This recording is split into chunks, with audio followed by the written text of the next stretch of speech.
दोस्तों, मैं प्रभात तिवारी और सार्थक क्लासेस यूट्यूब चैनल पर आप सभी लोगों का एक बार फिर से बहुत बहुत स्वागत करता हूं। दोस्तों, एक बार फिर से हम बात करने वाले हैं आज के वीडियो में उत्तर प्रदेश उच्चतर शिक्षा सेवा आयोग के अंतर्गत विज्ञापन 51 से संबंधित करंट अफेयर्स की। आप लोगों की जानकारी के लिए आपको बता दें कि इसके पार्ट 2 ऑलरेडी अपलोड किए जा चुके हैं और पार्ट 3 में कुछ अन्य महत्वपूर्ण पॉइंट्स को हम देखेंगे जो आपके एग्ज़ाम की दृष्टि से इंपॉर्टेंट हो सकते हैं। एक जरूरी सूचना आप लोगों के लिए कि अगर आप जीके पार्ट की तैयारी सार्थक क्लासेस के माध्यम से करना चाहते हैं तो हमारे पेड बैच में आप जुड़ सकते हैं। इसके लिए आप हमारा व्हाट्सएप नंबर दिया गया है 9506543831 पर हमसे संपर्क कर सकते हैं। पिछले विज्ञापन में बहुत सारे अभ्यर्थियों ने इस सुविधा का लाभ लिया था और वर्तमान में भी बहुत सारे अभ्यर्थी सार्थक क्लासेस के पेड बैच के साथ जुड़ के अपने जीके पार्ट की तैयारी काफ़ी बेहतरीन ढंग से कर रहे हैं। तो आज के वीडियो को चलिए दोस्तों स्टार्ट करते हैं। तो पहला पॉइंट है कि मूडीज़ इन्वेस्टर सर्विस ने भारत की जो आर्थिक विकास की दर है उसमें संशोधन किया है और इसे कम किया है। पहले वर्ष 2022 के लिए मूडीज़ इन्वेस्टमेंट सर्विस ने उच्च मुद्रास्फीति को ध्यान में रखते हुए भारत के आर्थिक विकास के अनुमान को 9.1 बताया था, परंतु अब इसको घटाकर 8.8% कर दिया गया है। एक नाम काफ़ी चर्चा में है इस समय, the Sela macaque Arunachal Pradesh में पाई गई बंदर की एक प्रजाति है। तो एक सिंपल सा क्वेश्चन बन सकता है कि अभी हाल ही में चर्चा में रहा द सेला मकाक क्या है। तो ये अरुणाचल प्रदेश में पाई गई बंदर की एक नई प्रजाति है। इसी तरह अगले नाम की अगर बात कर लें, लवलीना बोरगोहेन भारतीय मुक्केबाज हैं और टोक्यो कांस्य पदक विजेता भी हैं। इन्हें अभी हाल ही में अंतर्राष्ट्रीय मुक्केबाजी संघ, जिसे जनरली हम लोग IAB के नाम से जानते हैं, में एथलीट समिति का अध्यक्ष चुना गया है। तो दो तरीके से यहाँ से क्वेश्चन बन सकते हैं कि हाल ही में जो है एथलीट समिति का अध्यक्ष किसे चुना गया है अंतर्राष्ट्रीय मुक्केबाजी संघ के अंतर्गत। तो लवलीना बोरगोहेन का नाम आ जाएगा। या ये भी पूछा जा सकता है हाल ही में चर्चा में रही या सुर्खियों में रही, लवलीना बोरगोहेन किस खेल से संबंधित है या किस क्षेत्र से संबंधित है। तो भारतीय मुक्केबाज हैं और टोक्यो में इन्होंने कांस्य पदक भी जीता था। सुहल जर्मनी में आयोजित international shooting sport federation junior विश्व कप 2022 में भारत ने कुल 13 स्वर्ण, 15 रजत और 5 कांस्य पदक, अगर कुल पदक की बात करें तो इस तरीके से 33 पदक भारत ने जीते और इस तालिका में भारत जो है प्रथम स्थान पर रहा है। जबकि दूसरे स्थान की बात करें तो इसमें इटली का दूसरा स्थान रहा है जिसने 4 स्वर्ण जीते हैं। राजेश भूषण जो कि वर्तमान में केंद्रीय स्वास्थ्य सचिव हैं, इन्होंने 75वीं विश्व स्वास्थ्य सभा में समिति बी का अध्यक्ष चुना गया है राजेश भूषण जी को। अभिलाषा बराक जिनकी उम्र लगभग 26 वर्ष है, यह भारतीय सेना की पहली महिला लड़ाकू एविएटर हैं। भारतीय लेखिका गीतांजलि श्री द्वारा हिंदी में लिखित और अंग्रेजी में डेजी रॉकवेल जो कि अमेरिकी नागरिक या अमेरिकी लेखक है द्वारा ट्रांसलेट की गई उपन्यास टॉम ऑफ सैंड, ये काफ़ी चर्चित उपन्यास है टॉम ऑफ सैंड, ठीक है, को अंतर्राष्ट्रीय बुकर पुरस्कार प्रदान किया गया। तो इम्पॉर्टेंट पॉइंट हो सकता है आपके एग्जाम की दृष्टि से। अब प्रश्न कैसे बन सकता है कि एक तो ऐसे सीधे क्वेश्चन बन सकता है कि एक चर्चित उपन्यास टॉम ऑफ सैंड की लेखिका कौन है, ठीक है। हाल ही में निम्नलिखित में से किस पुस्तक को या किस उपन्यास को अंतर्राष्ट्रीय बुकर पुरस्कार से नवाजा गया, तो टॉम ऑफ लैंड, ठीक है। तो इस तरीके से क्वेश्चन बन सकते हैं। कोलकाता मेट्रो स्टेशन अभी हाल ही में चर्चा में था क्योंकि कोलकाता मेट्रो स्टेशन जैव विविधता रजिस्टर प्राप्त करने वाला भारत का पहला मेट्रो स्टेशन है। नरेंद्र बत्रा भारतीय ओलंपिक संघ के अध्यक्ष पद से त्यागपत्र दे दिया है इन्होंने, जिसके कारण चर्चा में रहे नरेंद्र बत्रा। भारत सरकार द्वारा कागज आयात निगरानी प्रणाली के अंतर्गत 1 अक्टूबर 2022 से कागज़ के आयात हेतु पंजीकरण अनिवार्य कर दिया गया है। तो सिंपल क्वेश्चन बन सकता है कि भारत सरकार ने, ठीक है, कागज़ आयात निगरानी प्रणाली के अंतर्गत किस स्थिति से कागज़ के आयात हेतु पंजीकरण को अनिवार्य कर दिया गया है। तो यह है 1 अक्टूबर 2022 से। सिद्धू मूसेवाला काफ़ी चर्चा में थे क्योंकि ये पंजाबी सिंगर है और जिनकी अज्ञात हमलावरों द्वारा गोली मारकर अभी हाल ही में हत्या कर दी गई थी। Reserve bank of India bank note सर्वेक्षण 2022, देखिए अभी हाल ही में reserve bank of India bank note सर्वेक्षण किया गया है। इसके अंतर्गत जो 2 प्रमुख फैक्ट्स निकल के सामने आए हैं वह यह है कि जो 100 का नोट है हमारे भारत में वो सर्वाधिक पसंदीदा नोट है, जबकि अगर 2000 के नोट की बात कर लें तो ये सबसे कम पसंद किए जाने वाला नोट है।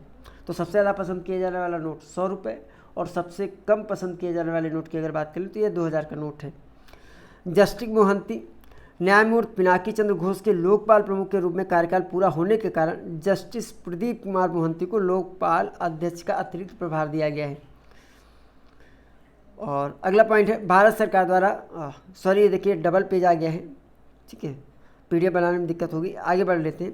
केंद्र सरकार द्वारा स्वच्छ भारत मिशन शहरी 2.0 के तहत स्वच्छ सर्वेक्षण 2023 लॉन्च किया गया है, जिसकी अगर हम थीम की बात कर लें तो थीम है अपशिष्ट से धन। और इस सर्वेक्षण में RRR को वरीयता दी गई है। ये RRR क्या है? तो पहला है रिड्यूस, दूसरा है रिसाइकल और तीसरा रीयूज। तो रिड्यूस, रिसाइकल, रीयूज और थीम आपको याद रखनी है अपशिष्ट से धन।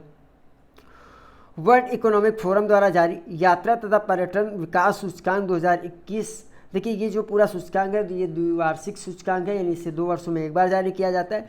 और अगर 2021 का जो सूचकांक है इसमें अगर प्रथम स्थान की बात कर ले तो 5.2 स्कोर के साथ जापान प्रथम स्थान पर है। भारत के स्थान की अगर बात करें तो भारत का स्कोर 4.1 है और इस तरीके से 54th पोजीशन है भारत की इसमें।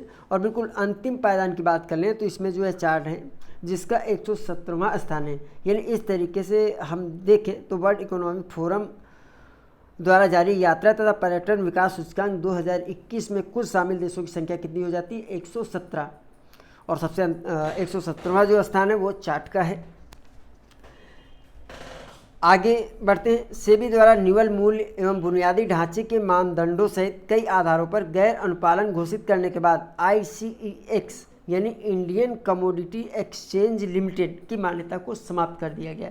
तो यहाँ पर देखिए आपको केवल एक नाम याद रखना है, ICEX यानी इंडियन कमोडिटी एक्सचेंज लिमिटेड, जिसकी मान्यता को समाप्त कर दिया गया है अभी हाल ही में सेबी द्वारा। संगीत कलानिधि पुरस्कार, देखिए सबसे पहले इसके विषय में थोड़ा सा देख लेते हैं कि जो संगीत कलानिधि पुरस्कार है ये संगीत अकादमी का प्रतिष्ठित पुरस्कार है और कोविड के चलते इसे पिछले 3 वर्षों से जारी नहीं किया गया था। इस तरीके से वर्ष 2020, 2021 तथा 2022 के पुरस्कारों की घोषणा एक साथ की गई है। तो अब देख लेते हैं किसको किसको पुरस्कार दिया गया है। अगर हम संगीत कलानिधि पुरस्कार 2020 की बात करें तो यह प्रदान किया गया है नेवेली आर संतान गोपालन को, जो कि एक गायक और गुरु हैं। और अगर हम बात करते हैं संगीत कलानिधि पुरस्कार 2021 की तो यह प्रदान किया गया है मदंगम कलाकार हैं तिरुवरूर भक्तु वत्सलम को। जबकि संगीत कलानिधि पुरस्कार 2022 प्रदान किया गया है GJR कृष्णन तथा विजय लक्ष्मी को, और दोनों ही वायलिन वादक हैं। शिखर धवन अभी हाल ही में चर्चा में थे क्योंकि शिखर धवन के द्वारा जो है IPL में 700 चौके लगाए गए हैं और ऐसा करने वाले ये पहले क्रिकेटर हैं। डॉक्टर टेड्रोस घेब्रेयेसस ये WHO के महानिदेशक हैं जिन्होंने अपने दूसरे कार्यकाल हेतु जो कि 16 अगस्त 2022 से प्रारंभ हो रहा है, पुनः नियुक्ति इनको दी गई है WHO के महानिदेशक के रूप में। तो अगर प्रश्न पूछ लिया जाता है कि वर्तमान में WHO के महानिदेशक कौन है तो ये हैं डॉक्टर टेड्रोस घेब्रेयेसस। मई 2020 में फोर्ब्स द्वारा जारी सर्वाधिक कमाई करने वाले एथलीटों की सूची और वार्षिक कमाई भी यहाँ पर दी है और टॉप 10 को हम लोग देखेंगे इसमें। साथ ही साथ हमें यह ध्यान रखना है कि कौन से खिलाड़ी किस खेल से संबंधित हैं। तो पहला नाम लियोनेल मेसी की अगर बात करें तो अर्जेंटीना के हैं, फुटबॉलर हैं और इनकी अगर वार्षिक कमाई की बात करें तो $130 मिलियन है। लेब्रोन जेम्स बास्केटबॉल खिलाड़ी हैं, $121.2 मिलियन। क्रिस्टियानो रोनाल्डो फुटबॉलर हैं, $115 मिलियन। नेमार भी फुटबॉलर हैं, $95 मिलियन। स्टीफन करी 5वें नंबर पर हैं, बास्केटबॉल $92.8 मिलियन। छठी पोजीशन पर केविन डूरन है, बास्केटबॉल खिलाड़ी ये भी हैं और $92.1 मिलियन इनकी वार्षिक कमाई है। रोजर फेडरर टेनिस खिलाड़ी हैं और अगर वार्षिक कमाई की बात कर लें तो ये इनकी वार्षिक कमाई जो है 90.7 यानी $19.7 मिलियन है। कैनेलो अल्वारेज मुक्केबाजी संबंधित है और $90 मिलियन यानी $90 मिलियन इनकी वार्षिक कमाई है। 9 नंबर पर टॉम ब्रेडी हैं फुटबॉलर, $83.9 मिलियन और 10 नंबर पर जियानिस अंतेतेकुंपो बास्केटबॉल खिलाड़ी हैं और वार्षिक कमाई की अगर बात कर लें तो $80.9 मिलियन है। आगे बढ़ते हैं। 22 मई को हुगली जिले जो कि पश्चिम बंगाल में पड़ता है कि राधानगर गांव में जन्मे राजा राम मोहन राय की 250वीं जयंती मनाई गई है। तो देखिए चूँकि अगर हम आपके पाठ्यक्रम में भारतीय स्वतंत्रता संग्राम भी 1857 से 1950 तक, ठीक है। तो वैसे तो 1857 से है, लेकिन करंट अफेयर्स में क्वेश्चन पूछा जा सकता है। मुझे याद है कि एक बार महाराणा प्रताप की जयंती को पूछ लिया गया था, तो इस दृष्टि से करंट में क्वेश्चन आने की संभावना हो सकती है। तो 22 मई ये 1700 संभवतः 72 है, कट गया PDF बनाने में, को हुगली जिले पश्चिम बंगाल के राधानगर गांव में जन्मे राजा राम मोहन राय की 250वीं जयंती मनाई गई है। इन्हें अकबर द्वितीय द्वारा राजा की उपाधि प्रदान की गई थी, जैसा आप लोग जानते हैं। और राजा राम मोहन राय के द्वारा 1817 में कलकत्ता में हिंदू कॉलेज और वर्ष 1828 में कलकत्ता में ही ब्रह्म समाज की स्थापना की गई थी। इन्हें आधुनिक भारत निर्माता और भारतीय पुनर्जागरण का पिता भी कहा जाता है, राजा राम मोहन राय जी को। तो थोड़ी सी जानकारी थी। आंध्र प्रदेश सरकार द्वारा भारत की अग्रणी अक्षय ऊर्जा कंपनी ग्रीन को ग्रुप कंपनी के साथ मिलकर कुर्नूल जिले, जो कि आंध्र प्रदेश में 5230 मेगावाट स्टोर करने की क्षमता के साथ विश्व की सबसे बड़ी एकीकृत अक्षय ऊर्जा भंडारण परियोजना को स्थापित करने पर कार्य कर रही है, जो कि पवन और सौर क्षमताओं के साथ अपनी तरह की पहली एकल स्थान ऊर्जा भंडारण परियोजना है। इसमें लगभग 15 टन कार्बन डाइऑक्साइड के उत्सर्जन को कम करने में सहायता मिलेगी। आगे बढ़ते हैं। यूनिसेफ चाइल्ड अलर्ट मई 2022 का शीर्षक। तो यूनिसेफ चाइल्ड अलर्ट मई 2022 का जो शीर्षक है वह है severe wasting and overlook child survival emergency. इस रिपोर्ट के अनुसार 57,72,472 प्रभावित बच्चों के साथ भारत में 5 वर्ष से कम उम्र के विश्व के सबसे गंभीर रूप से बच्चे हैं। 15वीं वर्ल्ड फॉरेस्ट्री कांग्रेस, यानी जनरली हम इसको WFC 2021 के नाम से भी संबोधित कर सकते हैं, का आयोजन सियोल, कोरिया गणराज्य में 2 से 6 मई 2022 के मध्य किया गया। इसमें सभी 141 प्रतिभागी देशों, यानी इसमें कुल कितने देशों ने भाग लिया था? 141 देशों ने। तो सभी 141 प्रतिभागी देशों द्वारा सियोल वन घोषणा। अब सबसे पहले देख लेते हैं कि सियोल वन घोषणा है क्या आखिरकार। तो इसमें 2030 तक खराब हो चुकी भूमि को बहाल करने हेतु 3 गुना निवेश पर जोर देने की आवश्यकता की बात की गई है सियोल वन घोषणा में। तो जितने भी 141 प्रतिभागी देश थे उन्होंने सियोल वन घोषणा का समर्थन किया है। WFC 2021 के विषय की अगर बात कर लें तो विषय इसका है building a green healthy and resilient future with forest, और इसमें सहायता मिलेगी। तो अगला पॉइंट है जैविक विविधता हेतु अंतर्राष्ट्रीय दिवस। तो जैविक विविधता हेतु अंतर्राष्ट्रीय दिवस मनाया जाता है 22 मई को। और अगर 2022 का जो जैविक विविधता हेतु अंतर्राष्ट्रीय दिवस था, इसके विषय की बात करें तो यह सभी जीवन के लिए एक साझा भविष्य का निर्माण। संयुक्त राष्ट्र महासभा द्वारा वर्ष 2020 में जैविक विविधता हेतु अंतर्राष्ट्रीय दिवस की घोषणा की मनाए जाने की घोषणा की गई थी। एंथोनी अल्बनीज़, ये ऑस्ट्रेलिया के नए प्रधानमंत्री हैं जो कि निर्वाचित हुए हैं मई 2022 में, और इन्होंने स्थान लिया है स्कॉट मॉरिसन का।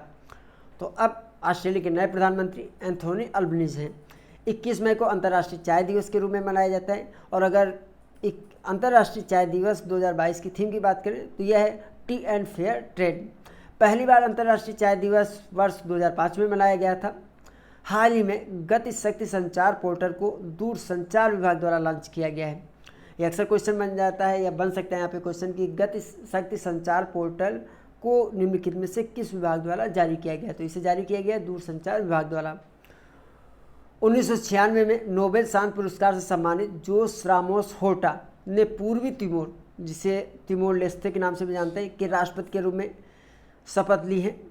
तो इस तरह से पूछा जा सकता है प्रश्न कि पूर्वी तिमोर के वर्तमान राष्ट्रपति कौन है? तो यह है जोस रामोस होर्टा, या जोस रामोस होर्टा को किस वर्ष शांति का नोबेल पुरस्कार प्रदान किया गया तो यह प्रदान किया गया था वर्ष 1996 में। रिदम ममानिया महाराष्ट्र से हैं। 10 वर्ष की उम्र में एवरेस्ट बेस कैंप पर सफलतापूर्वक चढ़ाई करने के कारण ये चर्चा में रही। और बेस कैंप की अगर हम ऊंचाई की बात करें तो ये थी 5364 मीटर, और इस बेस तक पहुंचने के लिए इनको रिदम ममानिया को 11 दिन का समय लगा था। बायो RRAP, इसका फुल फॉर्म है, देखिए ये बायो RRAP है क्या? जैविक अनुसंधान और विकास गतिविधियों हेतु एकल राष्ट्रीय पोर्टल है जिसका अनावरण केंद्रीय मंत्री डॉक्टर जितेंद्र सिंह द्वारा मई 2022 में किया गया था। नॉर्थ ईस्ट रिसर्च कॉन्क्लेव 2022 का आयोजन मई 2022 में गुवाहाटी और गुवाहाटी में कहा IIT कैंपस जो है गुवाहाटी, वहाँ पे किया गया। इस सम्मेलन का उद्देश्य उद्योग, शिक्षाविदों और नीति निर्माताओं के मध्य संबंधों को बढ़ावा और पूर्वोत्तर राज्यों में उद्यमशीलता पारिस्थितिकी तंत्र को पुनः सक्रिय करना है। अगले पॉइंट की ओर बढ़ते हैं। WHO DG का ग्लोबल हेल्थ लीडर्स अवार्ड 2022, इसमें कुल 6 विजेता हैं और इसमें सबसे ज़्यादा आपको जो याद रखना है वो जो भारत के विजेता हैं पहले नंबर पर। तो देख लेते हैं। भारत की आशा कार्यकर्ताओं को ग्रामीण क्षेत्रों में स्वास्थ्य सुविधाओं की सीधी पहुंच में भूमिका और कोरोना महामारी के रोकथाम में उत्कृष्ट योगदान हेतु WHO DG का ग्लोबल हेल्थ लीडर्स अवार्ड 2022 प्रदान किया गया। इसके अतिरिक्त अगर 5 अन्य नाम की बात कर ले तो दूसरा नाम है योहेई सासाकावा, WHO सद्भावना राजदूत, और इनका जो क्षेत्र है वह है कुष्ठ उन्मूलन में योगदान। लुडमिला सोफिया ओलिवेरा वरीला को गैर संचारी रोगों के रोकथाम हेतु प्रभावी प्रयासों हेतु यह सम्मान दिया गया है। अफगानिस्तान में पोलियो कार्यकर्ताओं को भी WHO DG पुरस्कार 2022 प्रदान किया गया है। Doctor Paul farmer Harvard medical school के वैश्विक स्वास्थ्य एवं सामाजिक चिकित्सा विभाग के अध्यक्ष हैं, जिन्हें WHO DG पुरस्कार 2022 प्रदान किया गया। और अंत में पॉइंट 6 पर डॉक्टर अहमद हैकी, जो कि ब्रिटिश लेबनानी मनोचिकित्सक हैं। आगे बढ़ते हैं। उद्यमशीलता पारिस्थितिकी तंत्र को पुनः सक्रिय करना, ये PDF हो गई। आगे बढ़ते हैं। अगला पॉइंट है गैर स्वशासित क्षेत्रों के लोगों के साथ एकजुटता का अंतर्राष्ट्रीय सप्ताह। तो गैर स्वशासित क्षेत्रों के लोगों के साथ एकजुटता का जो अंतर्राष्ट्रीय सप्ताह है, इसे 25 मई से लेकर के 31 मई 2020 के मध्य मनाया गया। संयुक्त राष्ट्र महासभा द्वारा वर्ष 1999 से इस सप्ताह के मनाए जाने का निश्चय किया गया था। संयुक्त राष्ट्र के द्वारा गैर स्वशासित क्षेत्र, यहाँ पे देखिए एक टर्म आ रहा है ना, गैर स्वशासित क्षेत्रों के लोगों के साथ। तो ये जान लेना जरूरी है कि गैर स्वशासित क्षेत्र आखिरकार होते क्या हैं। तो संयुक्त राष्ट्र के द्वारा गैर स्वशासित क्षेत्र वह क्षेत्र है जिसके लोगों द्वारा अभी तक स्वशासन का पूर्ण माप प्राप्त नहीं किया गया है। और यह सप्ताह सर्वप्रथम वर्ष 2000 में मनाया गया था, यानी 1999 में इसका निश्चय किया गया था मनाए जाने का, और वर्ष 2000 से लगातार इस सप्ताह को जो मनाया जा रहा है। टाइम पत्रिका द्वारा वर्ष 2022 के विश्व के 100 सबसे शक्तिशाली लोगों की सूची में भारत के जो नाम है उन पर नज़र डाल लेते हैं। खुर्रम परवेज, जो कि कश्मीरी मानवाधिकारी कार्यकर्ता हैं। करुणा नंदी सुप्रीम कोर्ट के वकील हैं। और गौतम अडानी बिजनेसमैन हैं। इन 3 लोगों का नाम जो है टाइम पत्रिका द्वारा वर्ष 2022 के विश्व के 100 सबसे प्रभावशाली लोगों की सूची में शामिल हैं। संभव पोर्टल एक मल्टी मोडल प्लेटफॉर्म है जिसे उत्तर प्रदेश सरकार द्वारा सार्वजनिक शिकायतों को शीघ्र और प्रभावी तरीके से निपटाने, साथ ही साथ सुशासन प्रदान करने के साथ सार्वजनिक सेवा वितरण को पारदर्शी और जवाबदेह बनाने के उद्देश्य से लॉन्च किया गया है। तो ये जो हमारा पोर्टल है, संभव पोर्टल, उत्तर प्रदेश सरकार द्वारा लॉन्च किया गया है गुड गवर्नेंस को और पारदर्शी बनाने के लिए। संभव को अगर फुल फॉर्म की बात कर ले तो इसका फुल फॉर्म है systematic administration mechanism for bringing happiness and value. तो ये संभव का फुल फॉर्म है। विश्व वायु शक्ति सूचकांक 2022, तो यूनाइटेड स्टेट एयरफोर्स को इसमें प्रथम स्थान दिया गया है, जबकि भारतीय वायुसेना को तीसरा स्थान प्राप्त है। इसमें एक टर्म यूज होता है TVR। तो TVR का जो फुल फॉर्म है वह है ट्रू वैल्यू रेटिंग। तो दोस्तों ये करंट अफेयर्स का पार्ट 3 था। अंत में अगर आप UPSC में असिस्टेंट प्रोफेसर बनने का आप सपना देख रहे हैं तो आपको सब्जेक्ट पर तो ध्यान देना ही देना है, लेकिन GK को आप हल्के में नहीं ले सकते हैं। शायद मेरी बातों से ऐसे सभी अभ्यर्थी सहमत होंगे जिन्होंने ADV 50 में या ADV 47 में इंटरव्यू फेस किया, बट GK के कारण उनके मार्क्स कुछ कम थे और फाइनल सिलेक्शन नहीं हो पाया। तो मेरा यही मानना है कि हर बार थोड़ी थोड़ी मेहनत करने से और पंचवर्षीय योजना के हिस्सा बनने से ज़्यादा ज़रूरी है कि एक ही बार जो है थोड़ा अधिक समय के साथ, थोड़ा अधिक जोश के साथ और काफ़ी एक रणनीति के साथ सही तरीके से तैयारी करके अपनी सफलता सुनिश्चित कर लिया जाए और अपनी लाइफ को सही तरीके से एंजॉय किया जाए। तो दोस्तों आज के वीडियो में इतना ही। हम आपसे फिर मिलते हैं अगले वीडियो में कुछ नई जानकारी के साथ। तब तक के लिए नमस्कार।